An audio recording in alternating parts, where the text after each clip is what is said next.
Hi folks, Dave, the Honest Audiophile.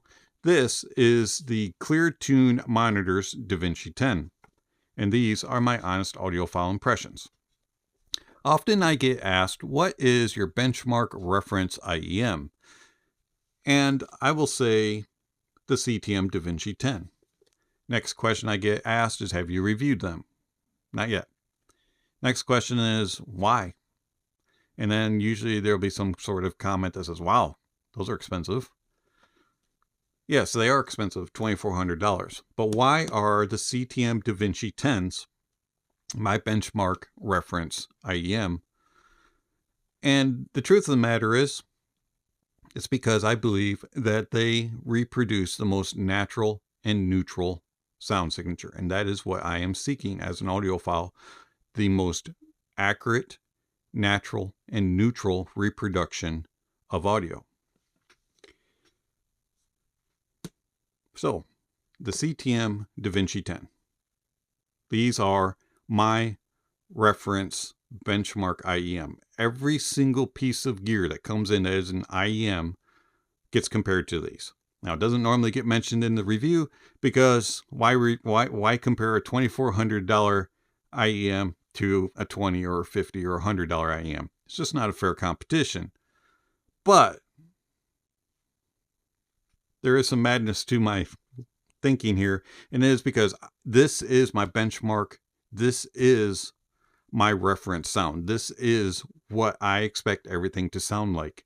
And I listen to these and then compare the other gear to know whether or not they are capable of reproducing that sound, or if they do things in a different way, and how it compares and what are the differences. And it just kind of gives me my reference point so I can do the review.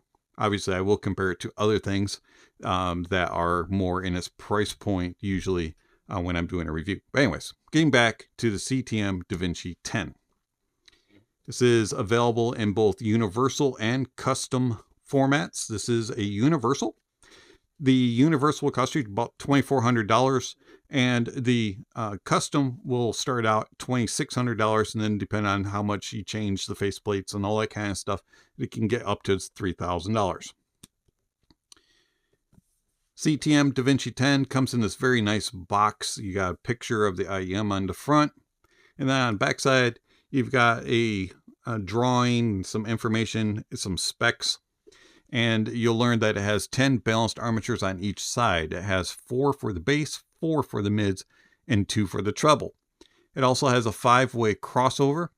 It has impedance of 43.8 ohms. It has sensitivity of 117.2 decibels. And it has a frequency response of 20 hertz to 20 kilohertz.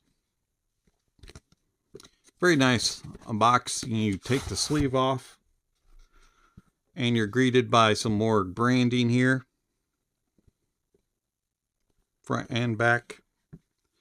And then you open it up and you get some artwork that explains all the internals and the workings of the Da Vinci 10. And then you get some information about DaVinci. And then you have a window that'll show you your IEMs. You also get some paperwork. You get a little bit of advertising for some other CTM products. And then you'll get a couple of stickers. You'll also get a user manual and a certificate of authenticity. And you can also get some extra warranty they'll offer you.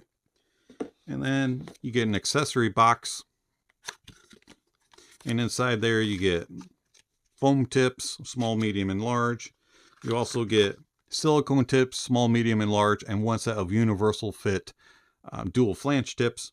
And then you get an airplane adapter and 2 types of filters, blue and red. And the blue is for attenuating the treble, and then the red is for boosting the bass just slightly.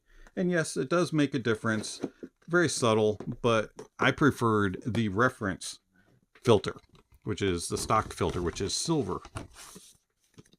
I found that the bass filter filled it in, gave a little bit of body and a little bit more oomph to things, but it also tamed down the treble a little too much, and it just kind of made it sound a little bit more warm and ooey gooey and not as neutral. And then the treble filter added, excuse me, softened the treble just a little bit, and that was a nice little touch. But I didn't have a problem with the reference. I like the reference, so I stuck with the reference filter. You also get the lanyard that has CTM branding on it. You get a carrying case, which is very interesting. It's large, locks in place, very sturdy. It's going to protect your gear very well. On the inside, you have these cups that you put your shells in, and then you wrap the cable around. And then it has a little compartment up top here, which holds some tips. You get a 1/4-inch adapter and a cleaning tool. Love this carrying case. Use it all the time. Protects things very well, and it's not too huge. It is big, too big for a pocket though, but it fits in a bag very well, and it's going to protect. You also get a stock cable, which I did not use because CTM also includes a premium cable, which I did use. Stock cable's not bad. I didn't mind it whatsoever, but I found that I like the premium cable better, plus it looks nicer. So there you go. Didn't hear anything sonically real that was noticeable between the two cables. Just looks better, feels better. Definitely more premium. Here are the DaVinci 10s.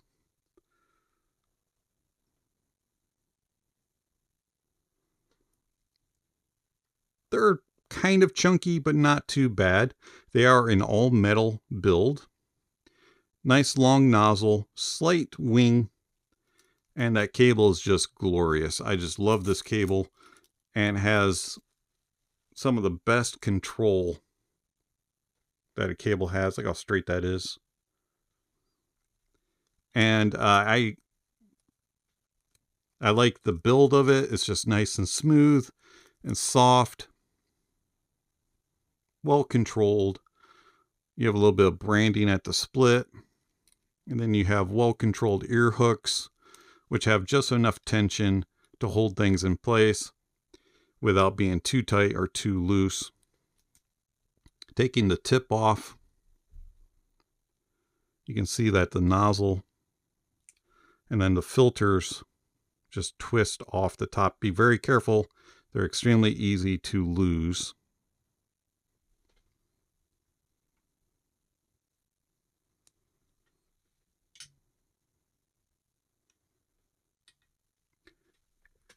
One other thing that CTM has done very well with is the build feels extremely sturdy and very premium, but also when they go in your ear, at least when they go in my ear, it's like they're built for my ear. They just snug into place and isolate outside noises extremely well. Like, I feel like I'm shouting at the camera right now. They do such a good job of blocking noises out. When I'm using them for monitoring at church on the Allen and Heath QU24, I really can't hear people talking to me or things going around. It's very, very faint when people are talking to me. All I can hear is what's going on at the board. They do an exceptionally good job. So if you're going to use these on the go or at the office and you have a little bit louder of an environment, these do a really good job of blocking that out. Overall, the build of the DaVinci 10 is just premium. I love the look of them, and I also love the feel of them, the design of them. Everything about them just says premium, and says, look at me, I cost $2,400. They're just crazy, crazy good, and they look like something that you would take to work at a mixing board. Overall, I have no problems with comfort. I can wear these for hours upon hours. I've worn them for 8 to 10 hours at a time with just small breaks in between. And they are just crazy good how comfortable they are. The DaVinci 10s are not picky when it comes to gear used. They do scale with better gear. And if you have something that is not the greatest in quality, they will tell you. These are very revealing IEM, and they're a very good judge of quality. I found that they play extremely well with the Sony WM1A. They also play very well with dongles like the NextDrive Spectra X and the Periodic Audio Rhodium. I found that they play extremely well on desktops. The Mytek Liberty and also the Headamp GSX Mini and the Drop 1 Linear were very, very good companions for the DaVinci 10s. I thoroughly enjoy them on all my gear. But where I really find that they thrive is on the Allen & Heath QU24 board at my church. They are exceptional as monitors. So as I mentioned earlier, I believe that the DaVinci 10 has the best reproduction of natural and neutral sound that I have heard. And that's the reason why they are the benchmark reference for me. The bass on the DaVinci 10 is deep, but controlled, and powerful, but yet controlled. It has exceptionally good tonality and very good balance and cohesion throughout. There's not a moment of one noteness. There's not a moment of muddiness, of distortion, of just of being confused. These things are phenomenal when it comes to detail retrieval, resolution, tone, and timbre, and the bass. These are the best reproduction that I've heard of bass.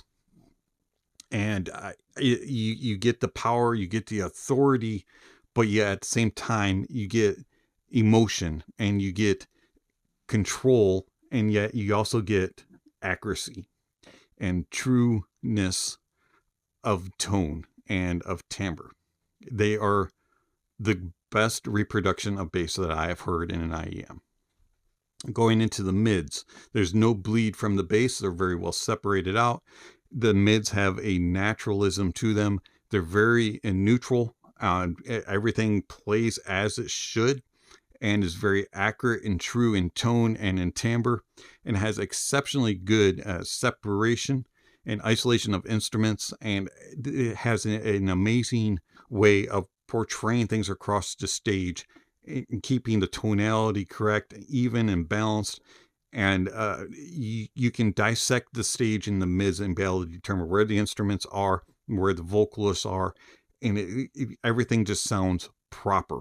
When you're using them as a monitor, you can have your eyes closed and know exactly where everything is and placed. Going into the treble has the proper amounts of energy and sparkle, a good amount of air, and everything is separated and isolated properly, and it extends well. It's not too rolled off. It's not too accentuated. And you have the right amount of edge and crisp and sharpness without being too elevated and being out of control and being extremely harsh or being dull. It has the right amount all the way through.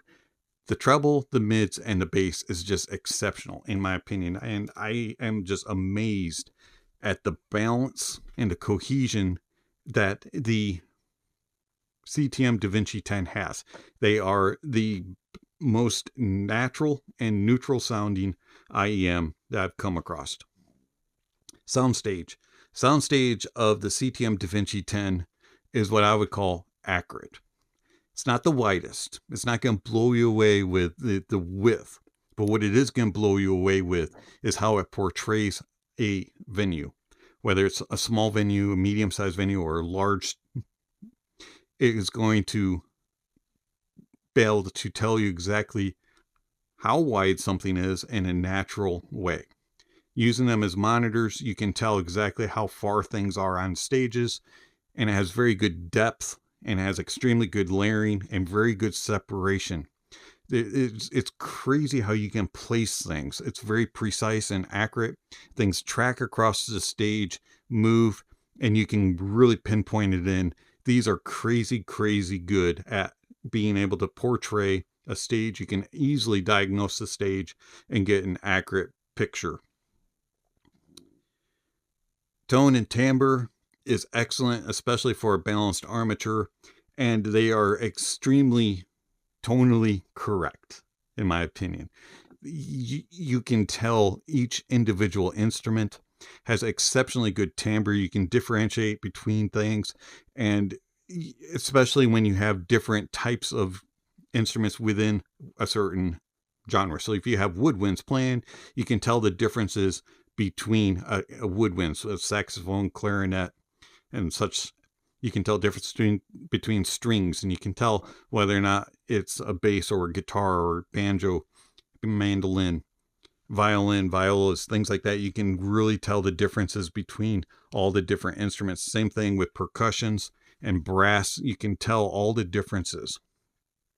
When you're listening to somebody playing on the piano, it has the same amount of note weight and density throughout, no matter what the octave is that they're playing.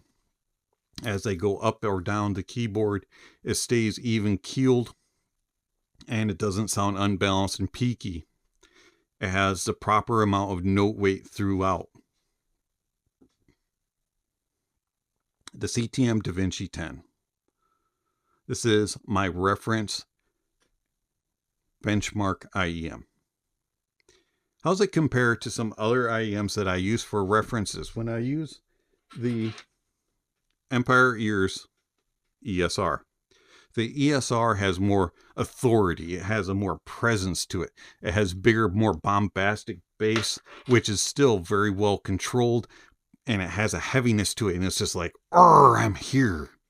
And it has more of the body in the mids, a little bit more fullness, but it's not as detailed as the DaVinci 10, and it's not as good resolving as the DaVinci 10. Also, it doesn't quite have the clarity, doesn't have the openness that the DaVinci 10 has. And then comparing to the ADV M512D.